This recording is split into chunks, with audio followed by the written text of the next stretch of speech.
The leg extension, we're hinging, so we need to make sure our hinge joint is lined up so the knees are pointing straight forward so that when Austin goes up, his foot is going to move right in line with his leg. So if your foot is moving out or your thighs are rolled in or rolled out, you're going to be putting undue stress on the knee. So we want to make sure that's straightforward and it stays there the whole time. A lot of times people relax or they get tired.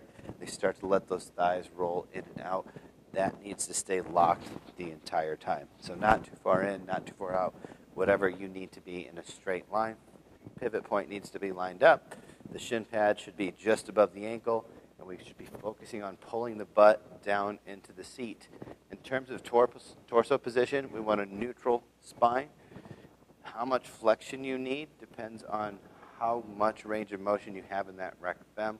Most people are not going to need to sit forward further than 90 degrees. If you get past the active range of that rec fem, you're going to go from training all of the quads to the rec fem not being able to work at the top. And that's that muscle, the highest one that actually attaches to the hip.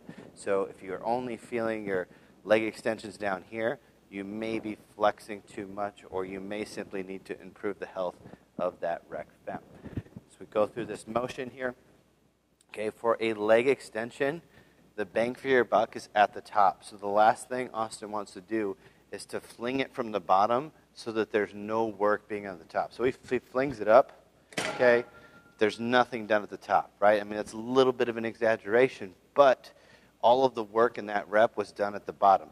Most of the work we want to focus on here is at the top. So you using the 2 setting on here where it loads the short position is one way.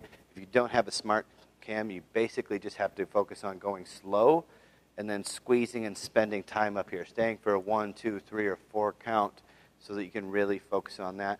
And then as you get fatigued, you can afford to go a little bit faster on the concentric, but you should always be controlled on the eccentric. An issue with the leg extension, this is why, sometimes people think it's bad for the knee, is there's not a lot of stability at the knee coming from the calf. The calf is a big knee stabilizer, but when the foot's just hanging here, there's nothing for that calf to push into.